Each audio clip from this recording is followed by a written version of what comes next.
রাজনীতি কন্যা নয়, এই কন্যা সম্পূর্ণ রাজনৈতিক কন্যা। এই কন্যাকে আমরা হয়ে থাকবো ইনশাআল্লাহ। আমরা যারা বলে যে ভারত আমাদের বন্ধু, আমরা তাদেরকে স্পষ্টভাবে বলতে চাই, সারা পৃথিবীতে বাংলাদেশের স্পষ্ট শত্রু হলো ভারত। আমাদের প্রকাশ্য শত্রু ভারত। আমাদের এই দেশটাকে তাদের অপরাধ বানাতে চায়।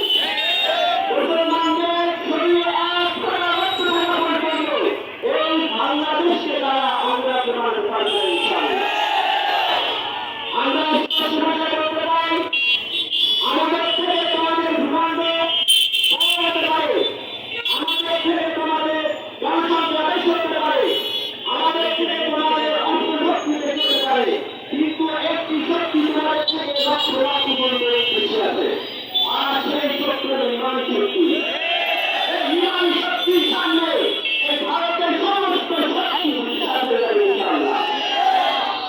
আমরা স্পষ্ট ভাষায় বলতে চাই, সেই পানি ছেড়ে তোমরা আমাদেরকে ডুবে মারতে চেয়েছিলে, ওই পানিতে আমরা যুদ্ধে উঠবো ইনশাআল্লাহ।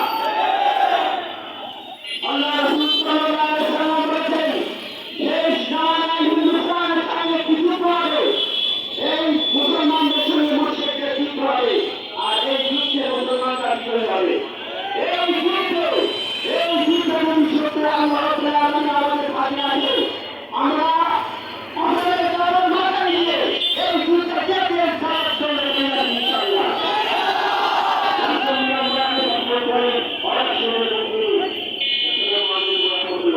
আপনাদের সামনে পরিচয় করবেন আমাদের